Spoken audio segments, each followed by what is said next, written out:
Voy a pedirles que me ayuden un poquito. Tengo totalmente tapado este oído, no sé por qué. Entonces no sé si estoy modulando bien mi voz.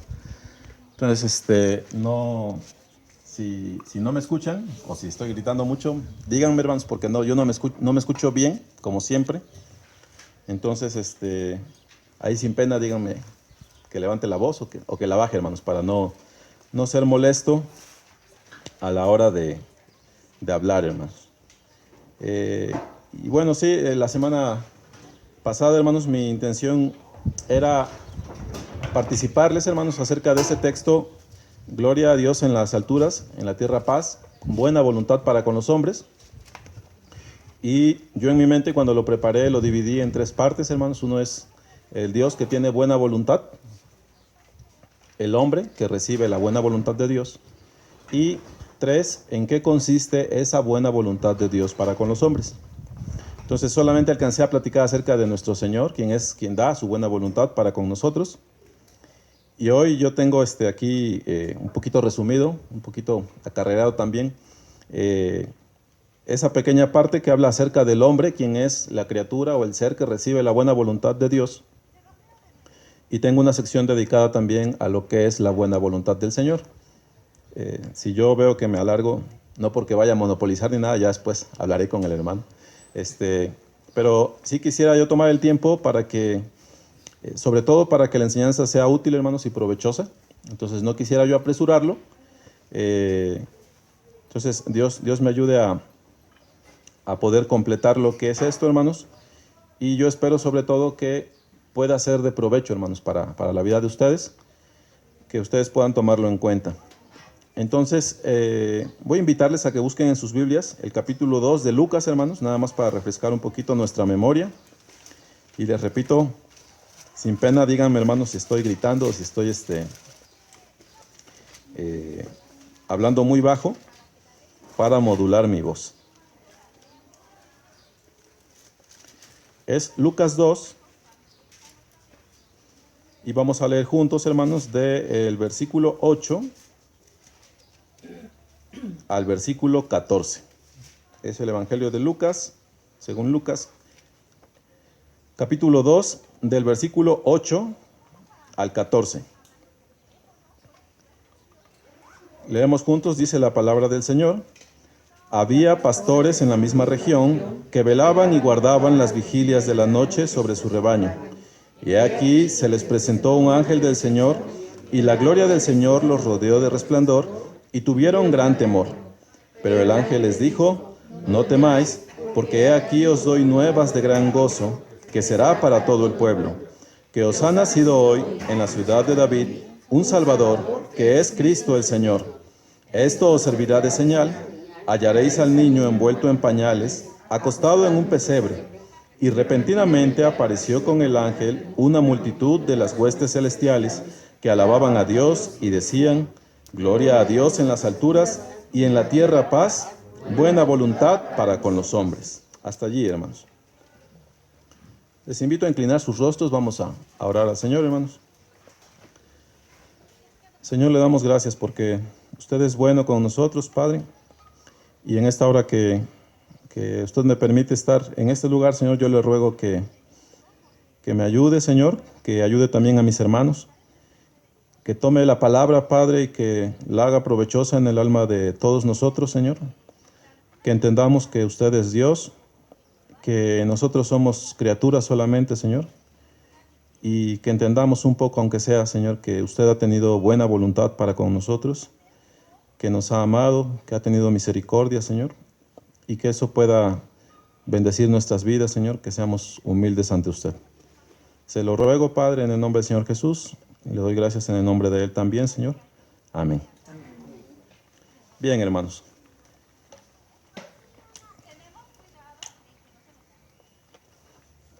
Me gustaba más el bautisterio porque estaba más amplio, hermanos.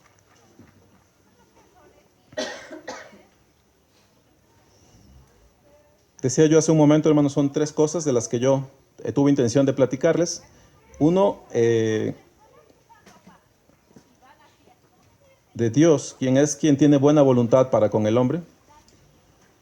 2, el hombre, quien es el beneficiario de la buena voluntad de Dios. Y 3, la forma de la buena voluntad del Señor. Entonces, hablamos un poquito acerca de nuestro Señor. Y digo un poquito porque es imposible, literalmente es imposible, hablar acerca de todas las cosas que corresponden al Señor. Es imposible para un hombre también expresarlas. Y por eso digo que un poquito tratamos de ver algunas de las características de nuestro Señor. ¿Quién es Él? ¿Quién es el dador de la buena voluntad? Y ese fue el propósito de la clase pasada. Entonces, hermanos, hoy yo quisiera hablarles un poco acerca de lo que es el hombre, el beneficiario de la buena voluntad de Dios. ¿Quién somos nosotros? Y bueno, puede ser un tema un poco raro, porque cada uno de ustedes es hombre. Hablando del género, somos humanos, somos hombres. Y podría decirse que no necesito que me digas quién soy yo. No necesito que me enseñes quién soy yo en el sentido de mi ser, de mi persona, de mis características, de lo que yo soy. Pero hasta eso, hermanos, la palabra es útil para enseñarnos acerca de estas cosas, para que nosotros dimensionemos bien en nuestra mente, en nuestro corazón, quiénes somos realmente. Y de hecho, uno de los mayores problemas que tiene el hombre es que no se sabe bien a sí mismo, es decir, no conoce bien quién es él. Y a raíz de ese desconocimiento de su propia persona es que surgen muchos de los pecados que nosotros cometemos contra nuestro Señor. Entonces, hermanos, yo les decía en la ocasión anterior que Dios dice de sí mismo: yo soy el que soy. Nadie lo define a él. Dice: yo soy el que soy. Pero cualquier hombre, si fuera justo en sus palabras, tendría que decir: yo soy lo que soy. ¿A qué me refiero con esto? Que Dios determinó sus límites, Dios determinó los límites de lo que nosotros somos, Dios determinó los confines del hombre, vamos a decirlo así. Dios determinó quiénes somos. Yo no me hice a mí mismo, yo no decidí el día que iba a nacer, yo no determiné las circunstancias de mi nacimiento, yo no determiné la persona que iba a ser, los dones que iba a tener, sino que fue otro. Y ese otro es nuestro Señor. Él determinó lo que somos. Por eso yo tengo que decir: yo soy lo que soy. Porque yo soy lo que Él quiso que fuera. Y Dios, a diferencia de nosotros, dice: yo soy el que soy. Porque nadie lo determina a Él. Él se determina a sí mismo. Sé que esas cosas suenan de repente un poco enredadas, hermanos, pero conforme avancemos en la clase, en lo que es la plática, hermanos, vamos a ir entendiendo un poquito más acerca de estas cosas. Entonces vamos a hablar acerca del hombre, hermanos. Lo primero que tenemos que entender, y a lo mejor ustedes dicen: bueno, eso es obvio, es que así como Dios es creador, por definición, lo que nosotros tenemos que tener claro en nuestra mente es que el hombre, como no es creador, entonces es una creación o criatura. Y eso es bien relevante, hermanos, porque determina todo lo que nosotros somos. Yo no soy creador, yo soy criatura. El hecho de que yo no sea mi propio creador determina todo lo que es mi ser, todo lo que se espera de mí, todo lo que mi creador espera de mí. Y ese solo hecho de que yo no soy creador, sino criatura, determina prácticamente nuestro ser. Vamos a ver ahorita por qué. Recordarán, hermanos, si es que lo recuerdan, de las cosas que mencionamos la vez anterior es esto.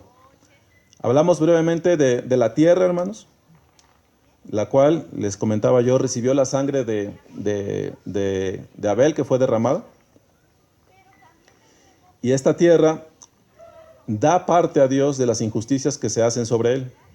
Dice el versículo que usé en la vez anterior: la sangre de tu hermano clama a mí desde la tierra. Es decir, la tierra le da testimonio a Dios de las cosas que suceden en ella. Pero ese hecho, ese testimonio que la tierra da para con Dios, no lo da para con nosotros. La tierra no nos rinde cuentas a nosotros, pero sí le rinde cuentas a Dios. Porque dice ahí la palabra, dice, la sangre de tu hermano clama a mí desde la tierra, como diciendo, aquí fui derramada, aquí se cometió un asesinato, Señor, yo te lo digo para que tú después des el pago. Les mencioné un poquito, hermanos, también acerca del mar, del Hades, de la muerte, que llegado el momento cuando Dios vaya a juzgar a los hombres, ellos van a entregar los muertos, los que tengan en ellos. No sé el número, no tengo la menor idea de ese número de muertos, de personas que están allí contenidas. Pero dice que el mar, que la muerte y el Hades van a entregar a Dios los muertos, como pasando lista y diciendo, aquí están, porque el mar, la muerte y el Hades se deben a Dios, quien los creó. Y le van a decir, aquí están los muertos que yo tengo. Esto para el juicio. Hablamos también un poquito, hermanos, acerca de Dios que ve. Vimos a Agar, la sierva de Sara, que es hostigada por su ama y sale al desierto. Y allí en el desierto, el Señor le dice a Agar, ¿a dónde vas? Ya Agar habla con el Señor y el Señor le da instrucciones, no, regrésate con tu ama, ponte sumisa bajo su mano y yo voy a prosperarte, yo voy a hacer de tu hijo una gran nación. Esto es Ismael. Y ella dice ahí, este es el viviente que me ve, porque todas las cosas están manifiestas a los ojos de aquel ante quien vamos a dar cuentas. Hablamos un poquito acerca del pecado de Acán, ese hombre que participó de la toma de Jericó. Caen los muros, el ejército entra derecho, toma la ciudad, y ya cuando están recogiendo los despojos, a pesar de que dice la palabra que de los hijos de Israel había 600,000 que sacaban espada, entonces esos 600,000 entraron a la ciudad, la sometieron, y esos 600,000 más todos los que estaban de Jericó, que fueron muertos algunos, muchos de ellos, estaban allí. Y sin embargo Acán entra a una tienda y allí ve plata, allí ve oro y ve un manto babilónico muy bueno, dice. Lo toma porque lo codicia y Dios lo está viendo. Para que nos demos un poco, al menos un poco, una idea de cómo es que las cosas están manifiestas ante el Señor. Había 600,000 solamente del pueblo de Israel, y de él el Señor puede verlo y puede ver a los otros 600,000 que están haciendo lo que corresponde, y ve a Acán que está tomando esas cosas para sí. Y para terminar con ese punto, les decía yo, este versículo donde nuestro Señor manifiesta, dice, todos, mirando a la tierra, mirando a todos los hombres, dice, todos se desviaron, a una se hicieron inútiles, no hay quien entienda, no hay quien busque a Dios, no hay ni siquiera uno. Entonces ahí vemos que el dominio de Dios sobre su creación es absoluto. Todos estamos manifiestos ante los ojos de aquel ante quien vamos a dar cuentas. Diría Isaías, tal es la grandeza de su fuerza y el poder de su dominio. Finalmente yo les dije esto. Dice la palabra que, dice Jehová, si tú mirares los pecados, ¿quién podría estar de pie? Hace una pregunta. La respuesta es nadie. Nadie podríamos estar de pie ante Dios si Él mirara nuestros pecados. Dice, pero tú tienes misericordia. Y ahí se pregunta uno, ¿y para qué? Dice, para que seas reverenciado. Y les explicaba yo un poquito que esa palabra reverenciar tiene que ver con inclinarse. Para eso tuvo misericordia Dios de cada uno de nosotros, para que nos inclinemos ante Él. No solamente con nuestro cuerpo, hermanos, sino desde nuestro corazón, que nos inclinemos para con Él.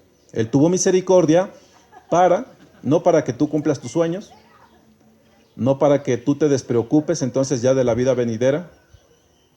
Él no tuvo misericordia para que tú sigas tus propios caminos, sino que Él tuvo misericordia de ti para que Él sea reverenciado. Eso es lo que hablamos acerca de nuestro Señor. Obviamente, les decía yo, eso está limitado por el tiempo y, por supuesto, porque yo tengo una capacidad también limitada, hermanos.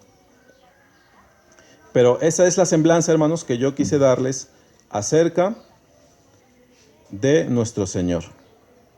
Ahora, yo les hago una pregunta, hermanos, que cada cual debe responder para sí mismo.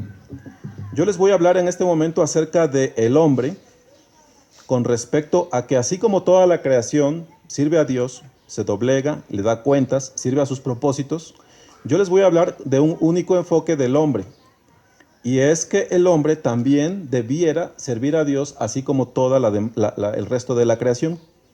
Así como todas las criaturas están hechas para servir a Dios, yo voy a proponer delante de ustedes que el hombre también está hecho solamente para ello. Ahora, no le hablo de este servicio.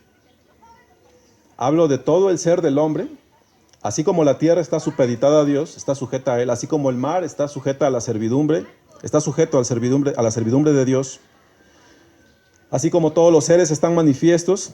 También les hablé acerca de los ángeles, la semana pasada, esos seres formidables, extraordinarios, que cuando Juan se postra ante uno de ellos para adorarlo, el ángel lo detiene y le dice: mira, no lo hagas, porque yo soy consiervo tuyo y de tus hermanos los profetas.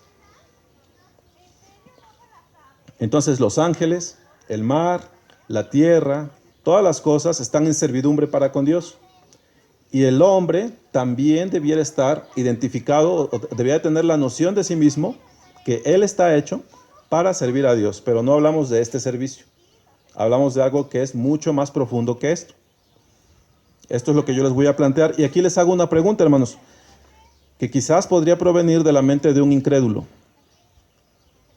Cuando ve a un creyente o a un hombre religioso, y tal vez ese incrédulo le puede decir: oye, ¿que tú no puedes tener tus propios pensamientos?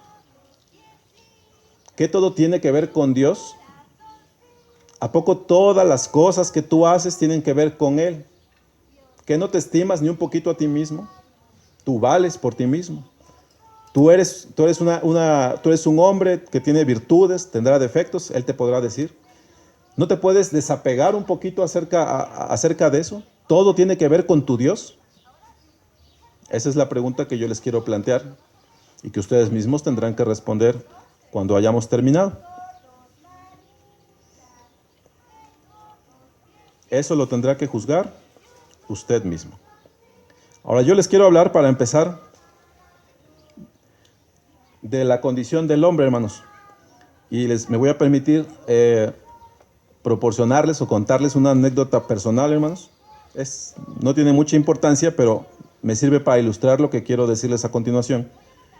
Nuestro Dios se ha escondido sin esconderse. Eso es lo que les quiero plantear en este momento. Y ahorita les voy a explicar por qué. Cuando yo tenía la edad así más o menos como de Carito, más o menos, unos primos vinieron a vivir a nuestra casa. No sé por qué circunstancias. Hasta que estaba yo escribiendo esto, me pregunté, digo, ¿y por qué vivieron con nosotros, no? ¿Qué problemas habrán tenido? No sé. Pero fueron a vivir con nosotros, no sé si unos meses o unos años, ya no me acuerdo. Y una cosa que hacíamos nosotros es jugar dentro de la casa a las escondidas. Yo no sé si Carito todavía juega a las escondidas, pero yo a la edad de ella todavía jugaba a las escondidas. Entonces, un primo mío estaba contando 1, 2, 3. Entonces, todos salimos a escondernos. Ya casi terminaba él de contar. Yo no encontraba dónde. Y de repente vi una cortina que caía hasta el suelo. Y pues ya no me daba tiempo. Entonces yo fui a ponerme detrás de la cortina para esconderme. Pero yo no me di cuenta que el sol estaba justo detrás de lo que es esa ventana, esa cortina. Entonces yo me puse allí. Todavía me acuerdo que me subí a la protección de la ventana y ahí me agazapé, ¿no?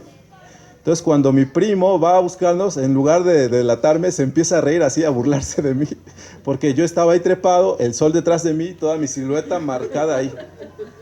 Entonces, obviamente me encontraron, ¿no? Yo estaba escondido, pero sin esconderme, hermanos. Yo estaba escondido, pero a la vista. Bueno, nuestro Señor ha hecho algo semejante a eso, pero bueno, lo mío fue una cuestión de insensatez, de ignorancia, pero nuestro Señor ha hecho a propósito algo semejante a esto.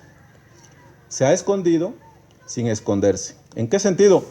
Si yo te dijera, oye, ¿dónde está Dios? Muéstramelo. ¿Qué me responderías, hermano? ¿para dónde queda el cielo? ¿Al norte, al sur, al este, al oeste, arriba, abajo? Si yo te dijera eso como un incrédulo, ¿dónde está tu Dios? ¿Tú qué me dirías? A lo mejor me dirías, Dios está en los cielos, ¿no? Pero hermanos, el hecho es que nuestro Señor no está a la vista. ¿O sí está a la vista, hermanos? Dice la palabra que las cosas invisibles de Él, su eterno poder y deidad, se hallan claramente visibles desde la creación del mundo. De modo que los hombres no tenemos excusa. Por la creación yo puedo ver que hay un creador, pero yo no puedo señalar a un sitio que te diga, la persona de Dios está allí. Mira, vete derecho, camina a tantos kilómetros, da vuelta a la izquierda y ahí vas a encontrar la morada de Dios. Dios se ha escondido sin esconderse. ¿Por qué? Porque el hombre tiene testimonio de que Dios ha hecho algo por medio de la creación y sin embargo no podemos ver su persona. Nosotros leemos en Génesis, por ejemplo, dice la palabra que el Señor se paseaba, dice, al aire del día, y al no ver a Adán y a Eva les dice, ¿dónde estás tú? Y ellos le responden, me escondí porque tuve vergüenza, si no mal recuerdo. No recuerdo si dice porque tuve miedo o porque tuve vergüenza. O por ejemplo, cuando Esteban da testimonio, Esteban, y después es apedreado, un momento antes de que él fuera apedreado, él levanta sus ojos al cielo y dice, he aquí veo los cielos abiertos y el poder de Dios y al Señor sentado a la diestra del poder de Dios. Nosotros no estamos viendo de esa manera y tampoco estamos en una situación como en el huerto donde dice que el Señor se paseaba al aire del día. No lo podemos ver de esa manera.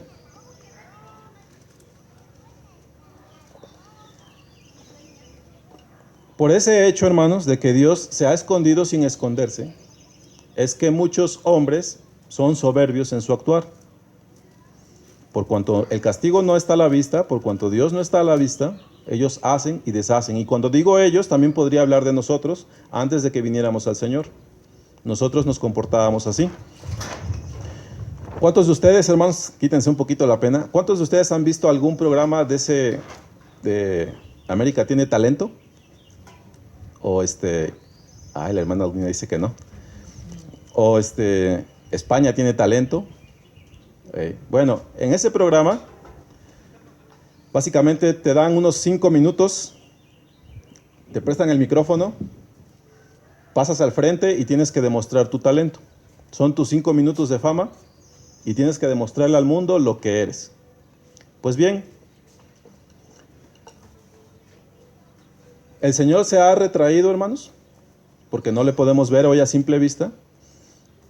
Y Él, en su bondad, en su paciencia, se ha retraído de esa manera y ha dado oportunidad para que el hombre manifieste lo que Él es, sin que Él esté a la vista. Cuando Él no está a la vista, los hombres somos más sinceros. Cuando no hay esa presencia, los hombres nos mostramos más tal como somos. Cuando ya sentimos cerca la presencia de la muerte y el momento de rendir cuentas, los hombres empezamos a decir, no, dile a sutanito que me perdone, dile a perenganito que yo le hice mal. Nos empezamos a poner a cuentas naturalmente. Lo que les estoy proponiendo en este momento es que Dios se ha ocultado, pero sin ocultarse. Vamos a ver algunos versículos para que no me sigan mirando con extrañeza, hermanos. Si alguien quiere buscar 2 de Pedro 3, del 4 al 10, y lo buscamos todos, hermanos. 2 de Pedro 3, del 4 al 10.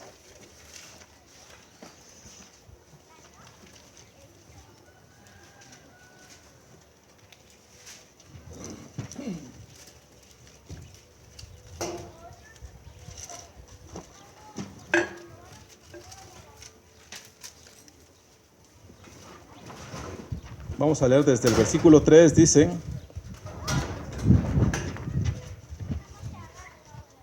voy a leerlo, ustedes síganlo, hermanos. Desde el versículo 3, 2 de Pedro 3, del 3 en adelante, dice: sabiendo primero esto, que en los postreros días vendrán burladores, andando según sus propias concupiscencias, y diciendo: ¿dónde está la promesa de su advenimiento? porque desde el día en que los padres durmieron, todas las cosas permanecen así como desde el principio de la creación.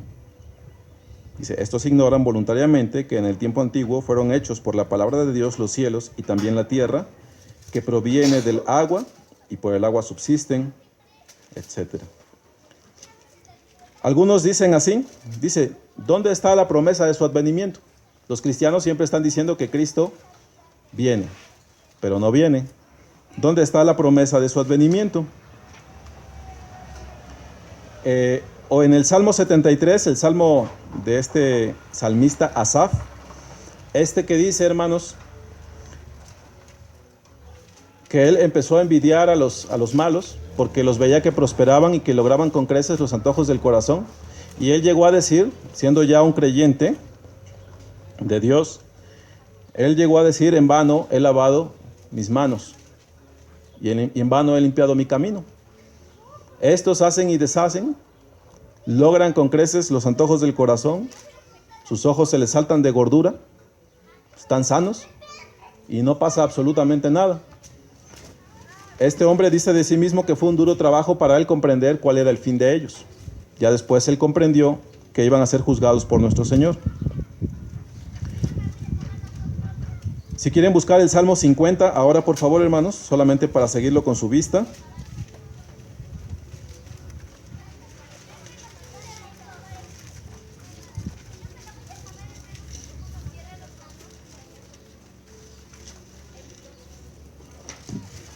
Salmo 50, voy a leer a partir del versículo 12.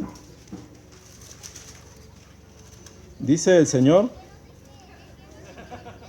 si yo tuviese hambre, no te lo diría a ti, porque mío es el mundo y su plenitud. ¿He de comer yo carne de toros o de beber sangre de machos cabríos? Sacrifica a Dios alabanza y paga tus votos al Altísimo, e invócame en el día de la angustia, te libraré y tú me honrarás. Pero al malo dijo Dios, ¿qué tienes tú que hablar de mis leyes y qué tomar mi pacto en tu boca? Pues tú aborreces la corrección y echas a tu espalda mis palabras. Si veías al ladrón, tú corrías con él, y con los adúlteros era tu parte. Tu boca metías en mal, y tu lengua componía engaño. Tomabas asiento y hablabas contra tu hermano, contra el hijo de tu madre ponías infamia. Estas cosas hiciste, y yo he callado. Pensabas que de cierto sería yo como tú, pero te reprenderé y las pondré delante de tus ojos. Esta es otra forma de afrontar la realidad de Dios. Algunos hombres, no sé si incluso algunos creyentes desinformados, están pensando así como piensan estos. Dice el Señor, tú hiciste esto, hiciste aquello, esta impiedad, este otro pecado, hiciste esto otro. De cierto pensaste que al final sería yo como tú. Es decir, me voy a presentar delante de Dios, forniqué, adulteré, robé, mentí, defraudé, violenté, asesiné. Estos están pensando que cuando se presenten delante de Dios, van a guiñar el ojo y van a decir, Señor, tú sabes cómo era la vida.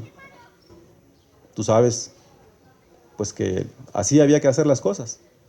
De cierto ellos piensan que Dios, el Dios que se van a encontrar de aquel lado, va a ser como ellos. Esa es la esperanza de estas personas. Que va a ser un Dios corrupto, un Dios permisivo, un Dios a quien no le importa la impiedad, a quien no le importa que no sean santificados, que no le importa que hayan andado en mentiras, en adulterios. Ellos piensan que ese Dios va a ser como ellos. Y así viven en este mundo, y por eso actúan de esa manera, porque no tienen temor de un Dios santo. De cierto pensabas que sería yo como tú. Mateo 24, versículo 35.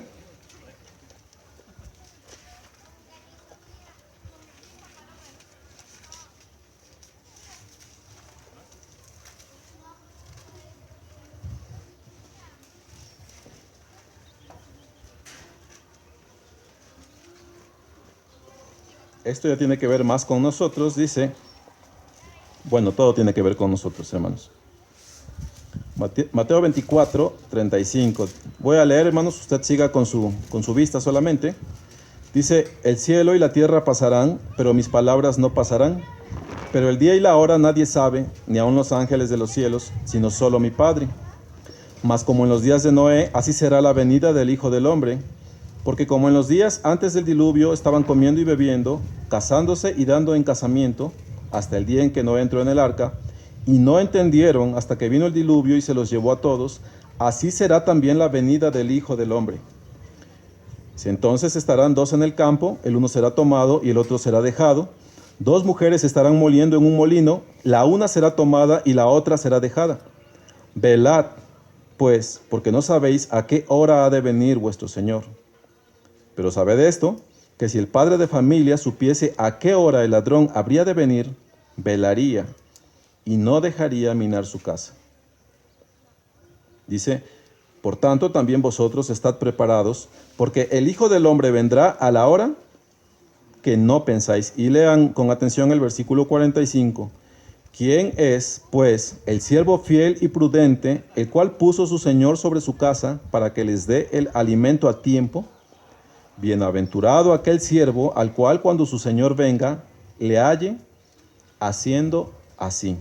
De cierto os digo que sobre todos sus bienes le pondrá. Pero si aquel siervo malo dijere en su corazón, mi Señor tarda en venir, y comenzare a golpear a sus consiervos, y aun a comer y a beber con los borrachos, vendrá el Señor de aquel siervo en día que éste no espera, y a la hora que no sabe, y lo castigará duramente, y pondrá su parte con los hipócritas, y allí será el lloro y el crujir de dientes. También los cristianos nos podemos llegar a relajar, hermanos, con respecto a que Dios se ha escondido sin esconderse. Nosotros todos damos testimonio de que Dios está allí, Dios está aquí y Dios es soberano. Pero por cuanto con nuestros ojos de carne no le vemos, no tenemos un sitio en donde le podamos ver allí sus intenciones y sus tiempos, nosotros también podemos llegar a relajarnos. Y eso es parte de la naturaleza de lo que el hombre es. ¿Quién será el siervo prudente? Dice que cuando su amo venga le haya haciendo así, dando el alimento a su tiempo, a sus consiervos. ¿Quién será ese siervo prudente?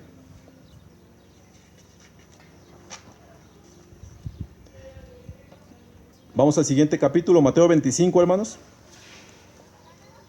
A partir del versículo 14.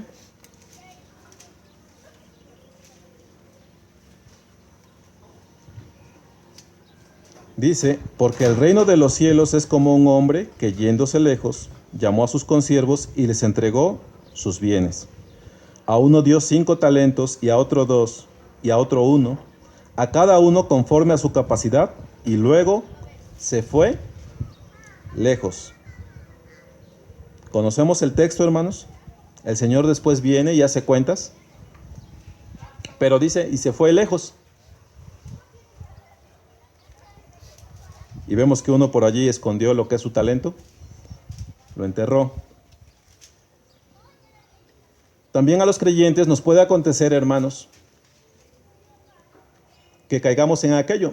Dios se escondió sin esconderse. Se alejó de nuestros ojos de carne, pero Él está allí todavía. Pero al alejarse de Él, hermanos, a los hombres nos sucede lo siguiente.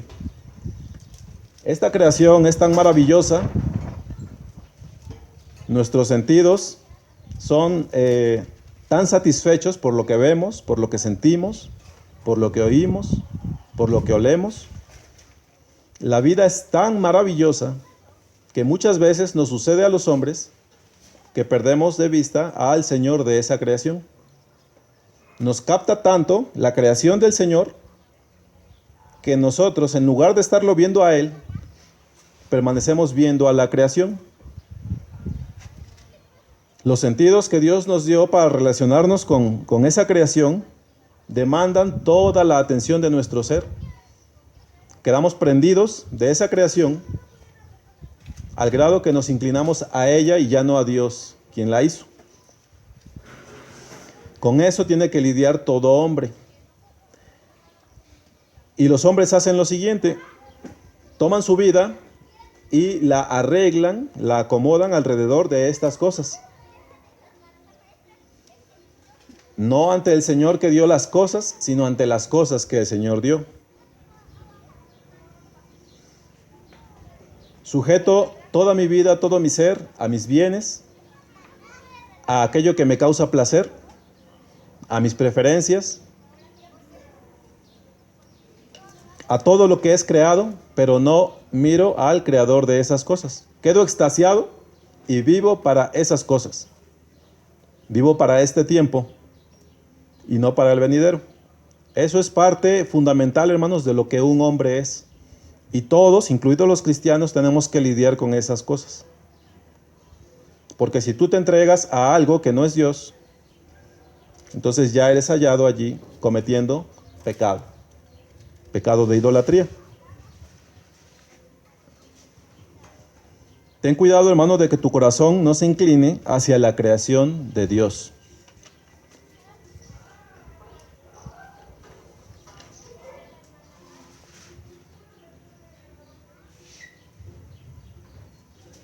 ¿Quién pues es el hombre entonces, hermanos? Vamos a responder esa pregunta ya.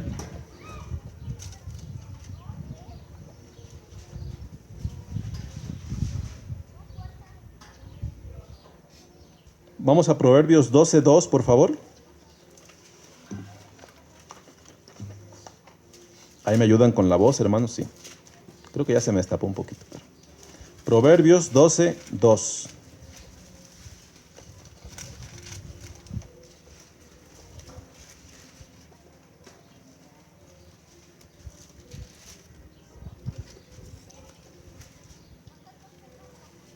Dice: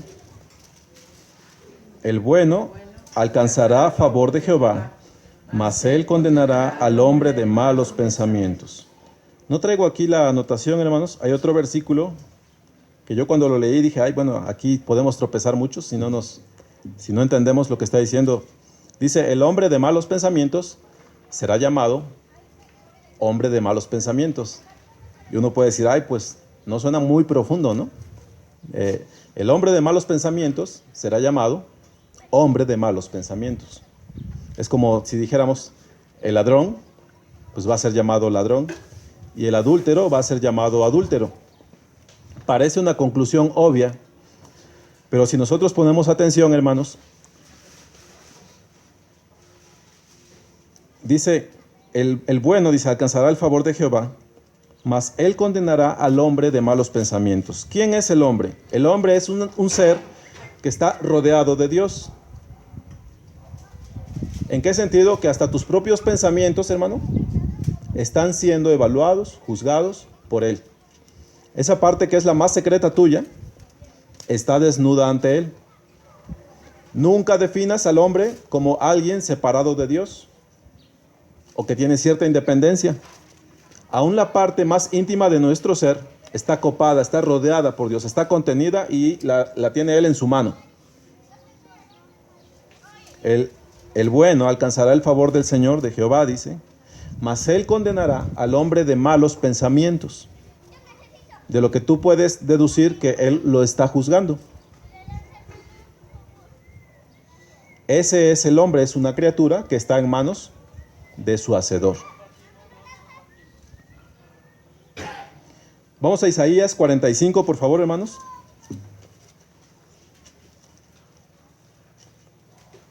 Isaías 45, voy a leer del 9 en adelante.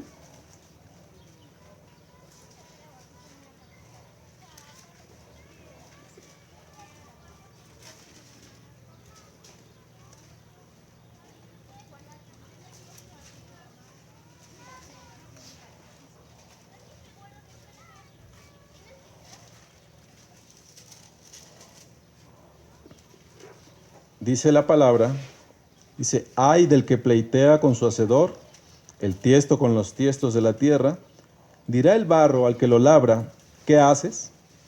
¿O tu obra no tiene manos? Ay del que dice al padre, ¿por qué engendraste?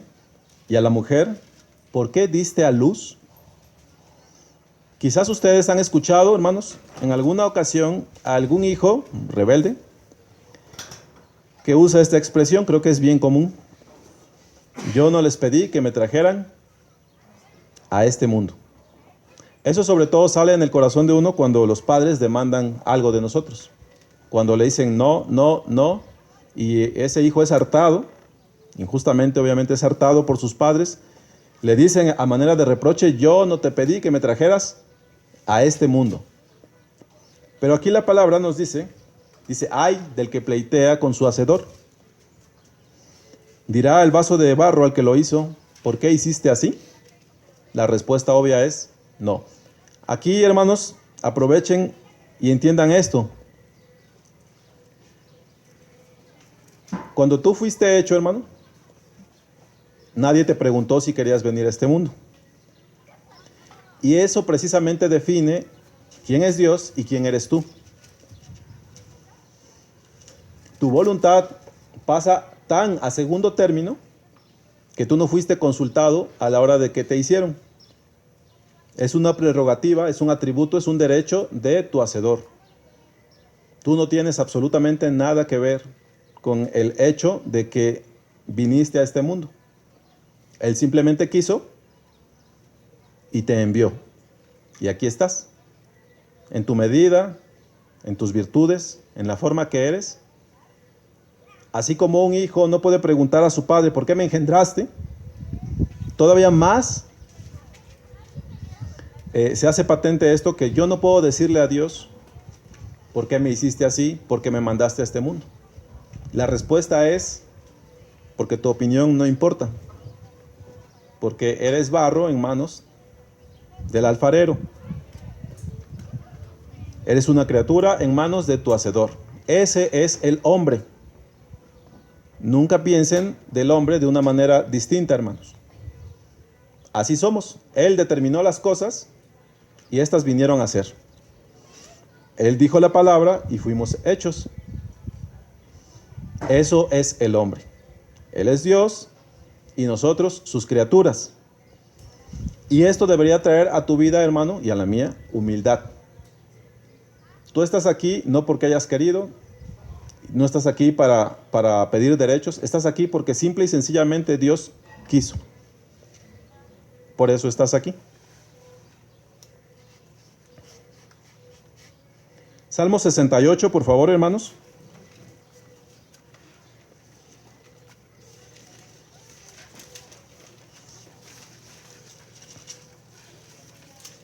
Versículo 15. Salmo 68, versículo 15. Este texto es paralelo a otro de Efesios, pero aquí está en otro contexto.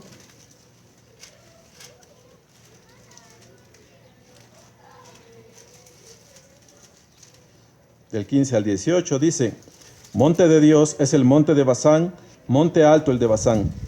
¿Por qué observáis, oh montes altos, al monte que deseó Dios para su morada? Ciertamente Jehová habitará en él para siempre. Los carros de Dios se cuentan por veintenas de millares. El Señor viene del Sinaí a su santuario. Subiste a lo alto, cautivaste a la cautividad, tomaste dones para los hombres y también para los rebeldes, para que habite entre ellos Jehová, Dios. Dios tomó dones para los hombres y los repartió. A veces los hombres tomamos esos dones y nos extasiamos tanto con ellos, nos maravillamos tanto con ellos, que eso nos define. Yo canto bonito. Yo no soy Alfonso, soy el hermano que canta bonito. Obviamente estoy fantaseando, ¿no? Yo soy un hombre que puedo leer un texto y se me queda así, tengo mente fotográfica. Yo soy un hombre que puedo tomar un papel, un lápiz, trazar lo que son los cimientos de un edificio. Puedo establecer los engranes que necesita tal máquina para que desarrolle tal fuerza, para que haga tal función. Y yo ando con mi cuello bien erguido, con mi cabeza así bien levantada, porque tengo dones de parte de Dios. Y según yo, eso soy. Y aún dice aquí la palabra que el Señor dio dones, pero no nada más a sus hijos. Él dio dones a los malos también, para que sea manifiesto que Él está entre ellos. Pero ellos, en lugar de ser humildes ante Dios, en lugar de dar gracias, se enorgullecen de sí mismos. Yo no soy mis dones, hermanos. Sí los tengo en administración y voy a dar cuenta de ellos. Pero yo no puedo andar por ahí por el mundo diciendo, miren, es que mis ojos son azules. Discúlpenme, hermanos, es que soy bello, ¿no? Así me hizo el Señor. Eso soy yo.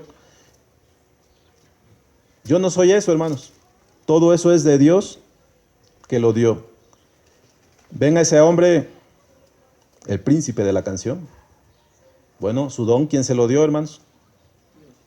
Se lo dio Dios, aunque Él lo usó para crear música que se toca en un cabaret. Bueno, yo no sé si en sus casas también, hermanos. No fue mi intención. Pero miren a esos hombres que tienen un ritmo increíble.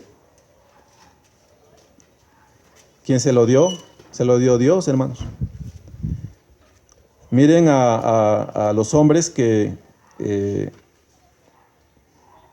hacen artefactos ingeniosos, portentos del intelecto. ¿Quién se los dio? Y sin embargo esos hombres pueden blasfemar a Dios mismo.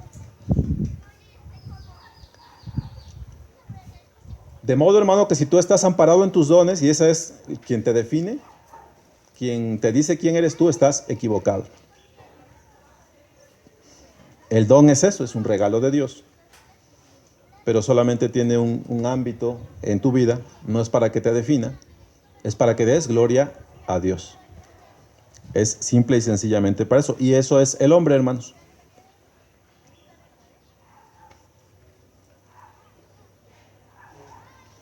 Termino con el hombre, hermanos. No sé cuánto tiempo llevo, ahorita lo voy a checar. Vamos a Romanos 1:18.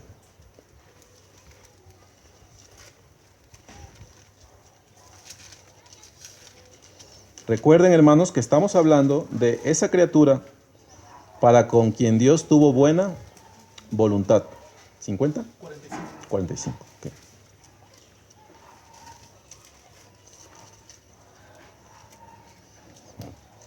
Romanos 1.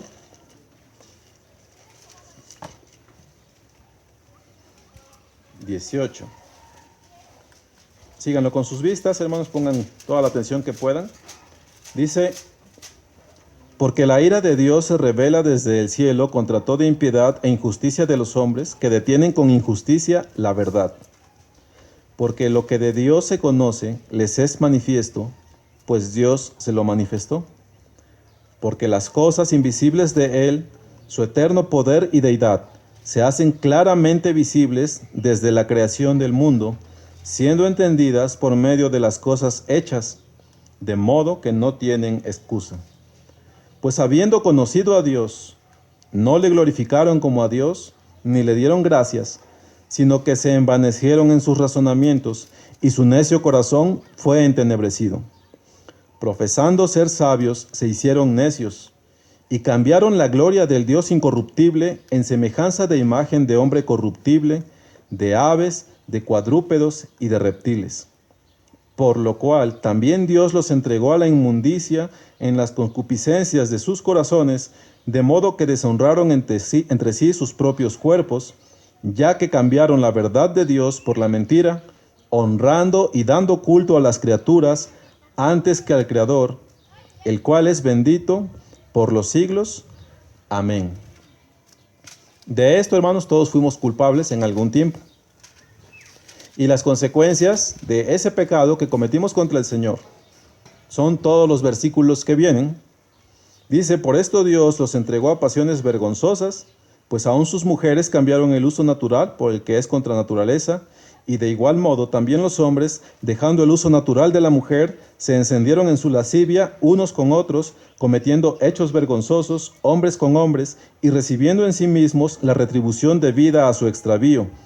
Y como ellos no aprobaron tener en cuenta a Dios, Dios los entregó a una mente reprobada para hacer cosas que no convienen, estando atestados de toda injusticia, fornicación, perversidad, avaricia, maldad, llenos de envidia, homicidios, contiendas, engaños y malignidades, murmuradores, detractores, aborrecedores de Dios, injuriosos, soberbios, altivos, inventores de males, desobedientes a los padres, necios, desleales, sin afecto natural, implacables, sin misericordia, quienes habiendo entendido el juicio de Dios, que los que practican tales cosas son dignos de muerte, no solo las hacen, sino que también se complacen con los que las practican. He allí el hombre, hermanos. Y sobre todo el hombre sin Dios. Cuando el Señor viene a la vida de nosotros, hermanos, algunos por su gracia dejamos estas cosas inmediatamente y otros tenemos que ser llevados para dejarlas poco a poco. Pero he allí el hombre sin Dios. Como no quisieron tomar en cuenta a Dios, como no quisimos tomar en cuenta a Dios, esto fue el fruto nuestro. Y ese, hermanos, es el beneficiario de la buena voluntad de Dios. Ya hablamos acerca del Dios grandioso, maravilloso. Aunque sea un poquito, hermanos, hablamos de él el domingo pasado. Y he aquí el hombre. Esto es lo que el hombre es. Así es como Dios encuentra al hombre cuando le tiende la mano, cuando lo levanta. Por eso está en armonía la forma de la explicación que daba nuestro hermano. No somos levantados de lo bajo solamente. Somos levantados del estiércol. Porque esa era nuestra realidad. Ese era nuestro lugar, pues. Si se hicieran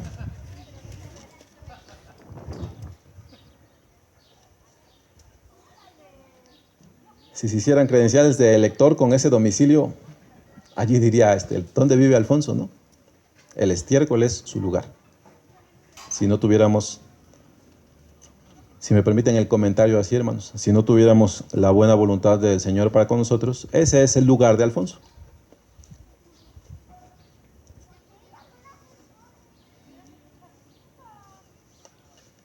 Entonces, hermanos, ahora deberíamos de tener, igual y ya usted lo tenía, una visión más clara de lo que es el hombre, hermanos. No se vaya usted nunca por el hecho de que usted es una maravillosa criatura. No se vaya usted nunca por el hecho de los dones que posee.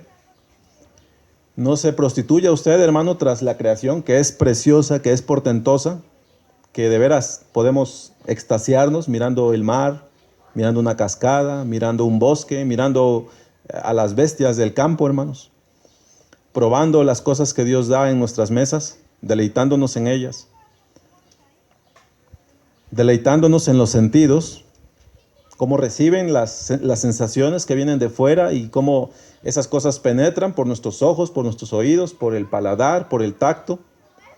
Y nos extasiamos y decimos, quiero más de ese platillo, quiero más de esa música, quiero esa sensación que acabo de tener, quisiera sentirla siempre. Detenga usted su pie, hermano, y no se entregue a eso, porque eso no es Dios. Es una razón para alabarlo a Él, pero eso no es Dios. Más bien, eso debería de llevarnos a los hombres a postrarnos delante de Dios y reconocer cuán maravilloso es Él.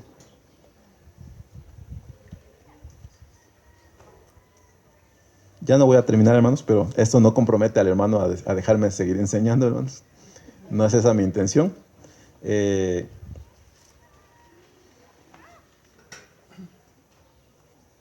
Solamente les digo esto, hermanos, para que entendamos un poquito. Ya tenemos la semblanza, una semblanza solamente de quién es Dios. Eso fue el domingo anterior. Ya tenemos una pequeña semblanza de quiénes somos los hombres. Entonces la gran pregunta sería, ¿y por qué tuvo Dios misericordia de nosotros? Yo he intentado contrastar quién es Él y quién somos nosotros, hermanos. ¿Y ese Dios tuvo buena voluntad para con nosotros?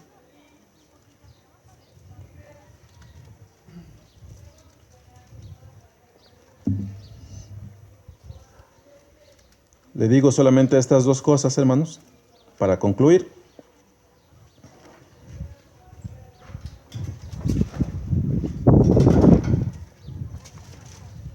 Ese tiempo de la Navidad, la buena voluntad da tiempo a las épocas navideñas, porque los pastores, la Virgen, el niño, los villancicos. Hay una anécdota por ahí, es verdadera, acerca de una guerra que, si no me recuerdo, de la Primera Guerra Mundial. Alemania va avanzando hacia Bélgica y se encuentra con los ejércitos, el inglés y el francés, para hacerle frente, para detenerlo. Se traban allí, está una trinchera, está la otra, había como 35, 40 metros entre unos y otros. Se están disparando, están muriendo. En el medio hay gente muerta de ambos bandos. Pero llega el 24 de diciembre. Entonces los alemanes empiezan a adornar ahí una ramita. Y en el idioma que ellos pueden se dan a entender: si tú no disparas, yo no disparo, porque es Navidad. Y aquellos hacen caso, empiezan a entonar Noche de Paz, y les empiezan a contestar Noche de Paz en su idioma cada cual. Finalmente uno se anima y sale, trae un regalo, y se encuentra con otros, se estrechan la mano, terminan enterrando a sus muertos allí juntos, hasta leen por ahí el Salmo 23 en el entierro, y juegan un partido de fútbol que gana Alemania 3-2. Y uno podría decir de eso: ah, qué maravillosa es la Navidad.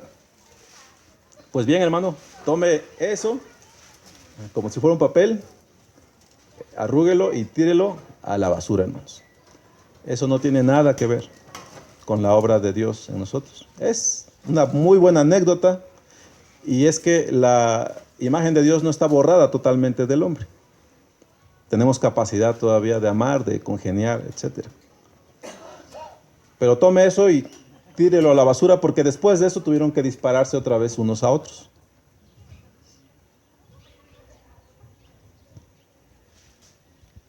La buena voluntad de Dios para con los hombres tiene que ver con una cosa bien distinta, hermanos.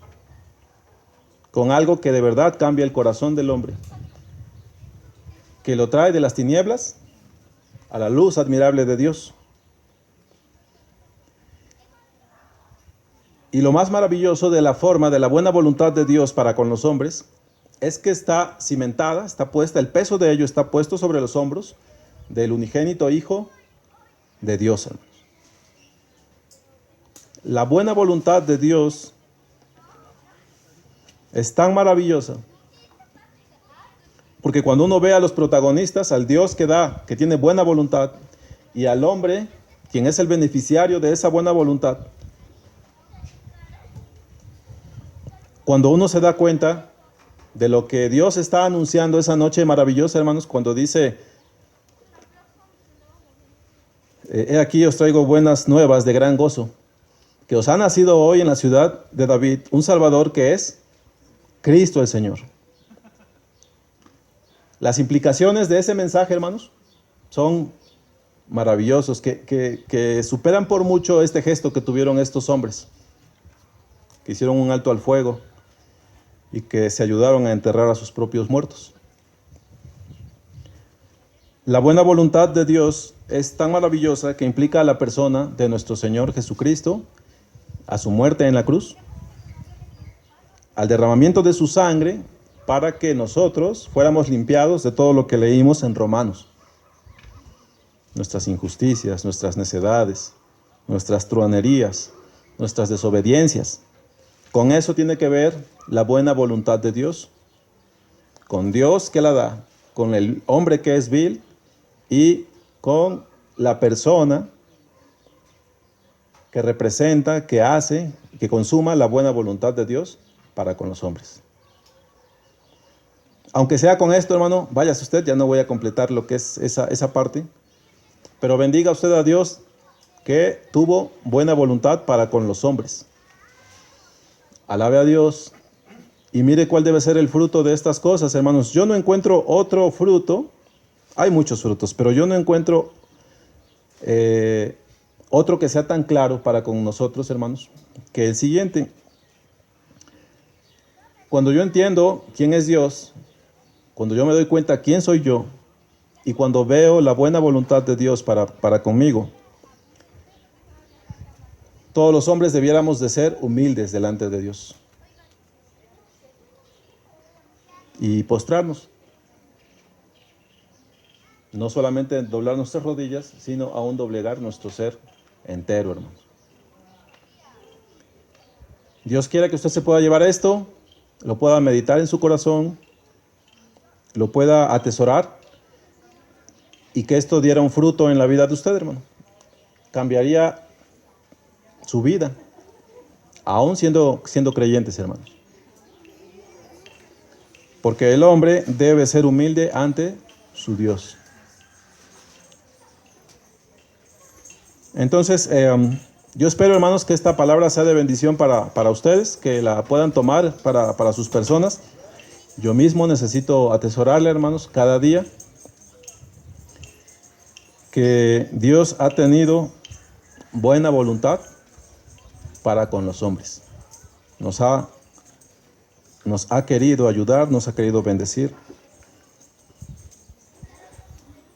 Es nuestro Dios que ha tenido buena voluntad para con nosotros. Él es bendito, su Hijo es bendito y nosotros somos bienaventurados si entendemos estas cosas, hermanos, y si las abrazamos, si las atesoramos. Les invito a ponerse en pie, hermanos. Vamos a dar gracias a nuestro Señor.